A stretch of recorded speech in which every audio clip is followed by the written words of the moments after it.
Assalamu alaikum dear students and a very good evening to all of you.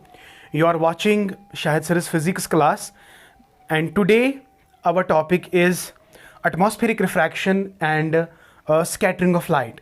First of all, I would like to explain you the phenomena, one more phenomena of the light is that is atmospheric refraction, and after that very interesting topic, very much one more phenomena of the light, that is scattering of light. So first of all we will take atmospheric refraction. So here we are, atmospheric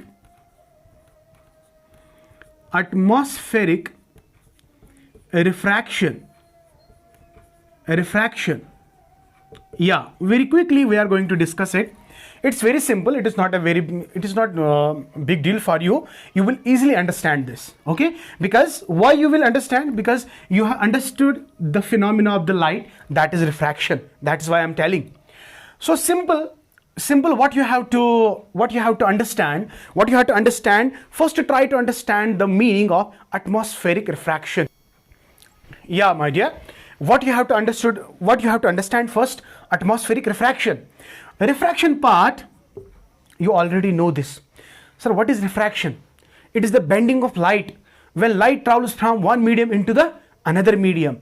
I have already told you that light travels from rarer medium and then it goes into the denser medium. So rarer medium mein velocity of the light is faster, and in denser medium the velocity of light is it is less, it gets decreased. तो इसका reason भी मैंने आपको बताया था, because of the density and because of the denser medium, because of the refractive index. Okay, ये सब कुछ हमने किया है. यहां पे अब बात है एटमॉस्फेरिक रिफ्रैक्शन में. One of the important phenomena of light is bending of light when light travels in the atmosphere. तो एटमॉस्फेयर, अब आपके जहन में क्वेश्चन होगा, सर अभी तो आप बोल रहे थे एटमॉस्फेयर एयर जो है it is a rarer medium, तो अब रेयरर मीडियम अगर है तो लाइट रेयरर मीडियम में पास होगी तो बेंड कहां से होगा, क्या रिफ्रैक्शन होगा? सर समझ में नहीं आता है. I will make you understand बेटा. जब हम एटमॉस्फेयर की बात करेंगे, एटमॉस्फेयर की बात अगर हम करेंगे, एटमॉस्फेयर इज नॉट होमोजीनियस. तो ये छुन आसन ह्यूई कीन, it varies, the density of the atmosphere varies. Near the earth it is much denser, and when you go away from the earth it becomes rarer and rarer. So density of the atmosphere gets decreased when you go away from the earth. Right, suppose my dear this is earth, मान लीजिएगा ये earth है, and ये वाला portion अगर हम लेंगे, इसमें चूंकि अर्थ जो है living things are there, living beings are there, तो they will produce lot of smoke, dust particle etcetera. आखिरकार वो कहां चला जाएगा? वो इस वाले पार्ट में चला जाएगा. तो ये smoke particles, fog particles, particulate matter etcetera, all these things जो है ये कहां पे होंगे बेटा? अपर लेग, यानी नियर द अर्थ सरफेस. ठीक है ना बच्चा? तो ये इन पार्टिकल्स की वजह से अब ये वाला हिस्सा एटमॉस्फेयर का है, ये क्या बनेगा सर? डेंसर बनेगा. Yes my dear. तो जो ही हम अब अपर इसके ऊपर चले जाएंगे, ये पार्टिकुलेट मैटर जो है, सच बोलना बेटा, ये अब इंक्रीज होंगे कि डिक्रीज होंगे? वेरी गुड, ये इंक्रीज होंगे. एंड जितना ज्यादा आप दूर चले जाओगे उतना ज्यादा ये डस्ट पार्टिकल्स एक्स्ट्रा ये कम होते जाएंगे. आप सच बोलो बेटा, क्या हमारा जो एटमॉस्फेयर है ये होमोजीनियस है कि हेटेरोजीनियस है? Sir it is heterogeneous. Near the earth it is much denser, और when you go away from the earth it becomes rarer. और आपको बेटा पता है, जब लाइट अब सोर्स से आएगी लाइक सन, तो उसको पहले अपर लेयर पे आना है, फिर इट थोड़ा बेंड हो जाएगा, फिर थोड़ा बेंड हो जाएगा, फिर थोड़ा, अब बेंड होगा कि नहीं होगा? एग्जैक्टली. तो यही तो मैंने कहा, atmospheric refraction it is the phenomena of light when light bends when it travels via the atmosphere. तो अब ये बेंड क्यों होगी, इसका रीजन मैंने आपको बताया, because of the density of the atmosphere. Atmosphere के जितने भी लेयर्स हैं ना, उनकी अपनी अपनी डेंसिटी होती है. तो ये लाइट हम रियरर से डेंसर मीडियम में जब चली जाती है, it always move towards the normal. इसका मतलब है एटमॉस्फेयर में भी क्या होता है? रिफ्रैक्शन. तो एक मार्क का अगर क्वेश्चन आएगा, डिफाइन एटमॉस्फेरिक रिफ्रैक्शन, तो आप सिंपली लिखोगे Atmospheric refraction is the phenomena of light, phenomena of bending of light on passing through the different layers of the atmosphere. अब आपको पता है, या आप सिंपली लिखोगे bending of light when light passes through the atmosphere, that is called atmospheric refraction. I hope it is clear to you. हाँ बेटा, इसमें अब थोड़ा एग्जाम्पल से हम आपको समझाएंगे. इसके कुछ एप्लीकेशंस है कि एटमॉस्फेरिक रिफ्रैक्शन की मदद से हम बहुत सारे चीज़ों को एक्सप्लेन कर सकते हैं. वो चीज़ें क्या हैं? तो फिलहाल हम यहाँ पे डेफिनेशन लिखते हैं बेटा. डेफिनेशन क्या है? हम यहाँ पे लिखेंगे atmospheric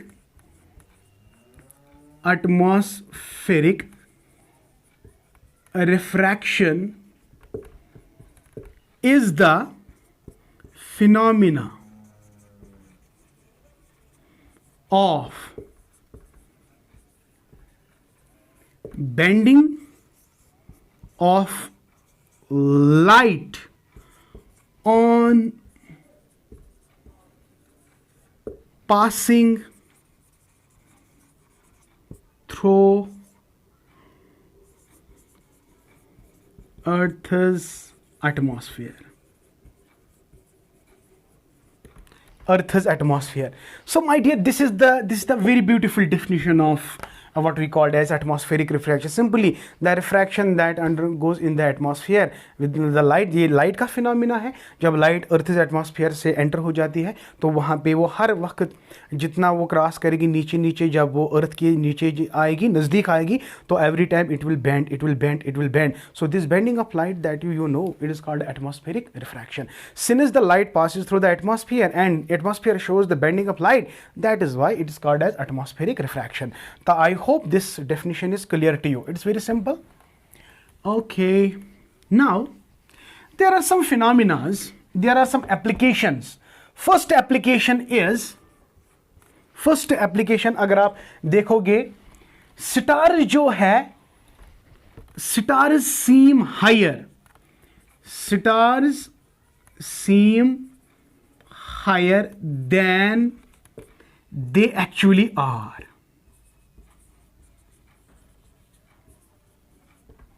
I will give the simple example. Stars जो है वो अर्थ से बहुत दूर है, तो हमें लगता है ये बहुत दूर है, लेकिन उसकी पोजीशन हमें लगता है कि बिल्कुल ये नजदीक है. ये क्यों ऐसा लगता है? It is because of the atmospheric refraction. या वन मोर थिंग आपको याद रखना है, अगर कल क्वेश्चन आएगा, why stars seem higher than the actually are. One answer, because of atmospheric refraction, because of atmospheric refraction. And it is because of the atmospheric refraction, twinkling of stars. Stars twinkle because they are very far away. They have to travel very much distance, and every time they have to bend towards the normal, from nearer to denser, and that is why the stars, they seem higher, but they actually what they are. तो ये भी हम किससे explain कर सकते हैं?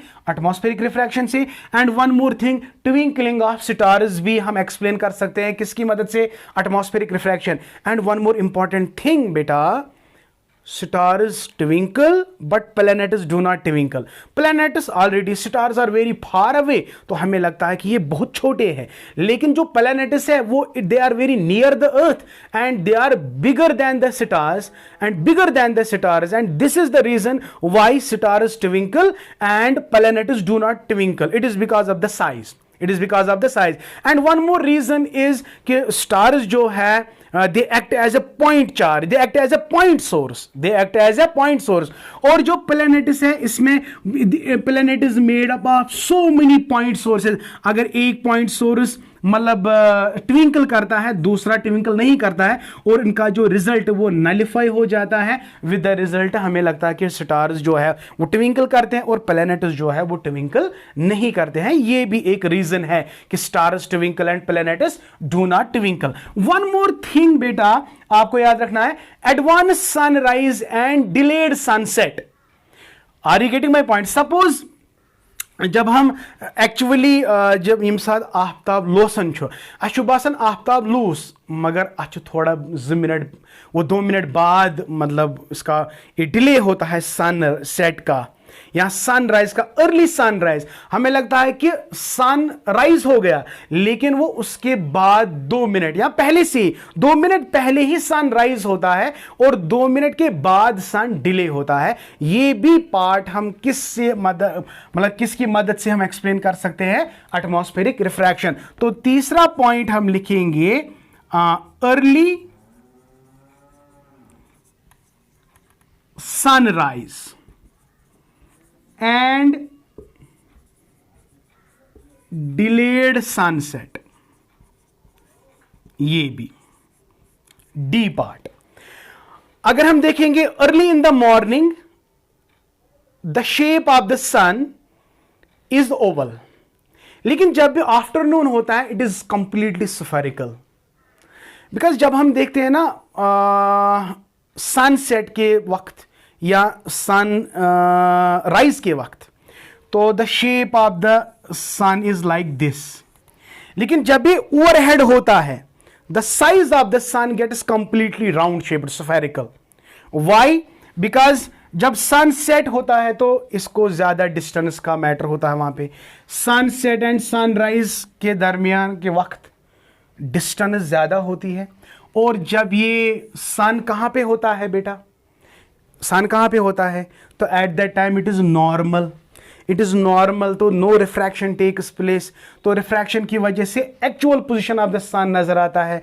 तो जब sun rise and sun delay, sunset की बात आती है, तो वहां पे ज्यादा डिस्टेंस होने की वजह से उसको हमेशा रिफ्रैक्शन मतलब थ्रो जाना होता है, and this is the reason उसकी पोजीशन या इसका शेप चेंज होता है। और जब ये ओवरहेड सन होता है तो वो नॉर्मल टू द प्लेन होता है, उस वक्त रिफ्रैक्शन नहीं होती है। दैट इज वाई हमें लगता है कि सन की जो शेप है वो क्या है, सन की शेप जो है it is circular.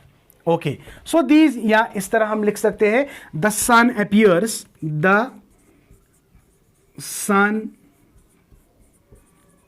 appears oval at sunrise or sunset and circular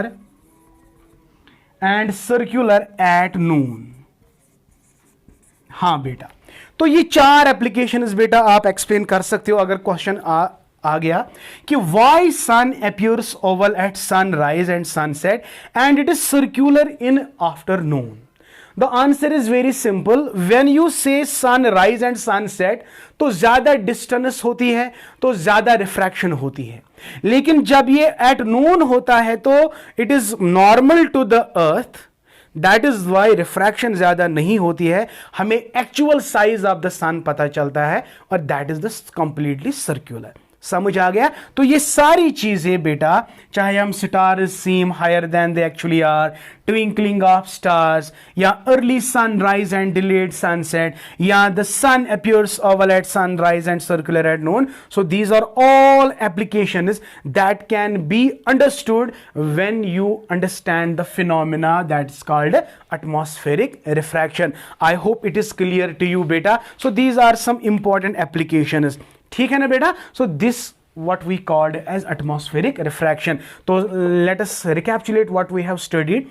तो हमने कहा कि atmospheric refraction भी एक फिनोमिना है लाइट का। जब लाइट पास थ्रो करती है कहाँ पे, अर्थ इज एटमॉस्फेयर, तो every time it bends towards the normal, bends towards the, from nearer to denser it bends towards the normal। Are you getting my point?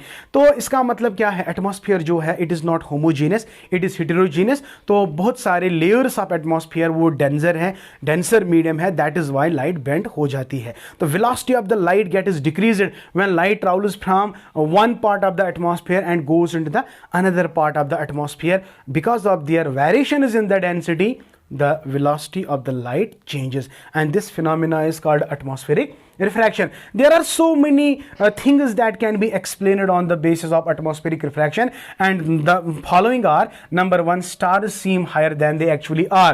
इसका example अगर हम देखेंगे ना, you take a glass of water, but transparent glass of water, and you dip a lemon on that, सो आप एक lemon लोगे, spherical lemon लोगे, फिर गिलास में डिप करोगे और आपको लगेगा कि लेमन जो है it has raised its position. तो आपको लगेगा कि इसकी पोजीशन अब बॉटम नहीं है, ये बॉटम के ऊपर चला गया। या simply place a coin on that very गिलास ऑफ वाटर ट्रांसपेरेंट, तो आपको लगेगा कि ये कॉइन जो है ये रेज हो गई है। Are you getting my point? Same is the case कि हमें स्टार्स लगते हैं कि ये भाई बहुत दूर है, व्हाट दे एक्चुअली आर, ये भी हम कैसे एक्सप्लेन कर सकते हैं?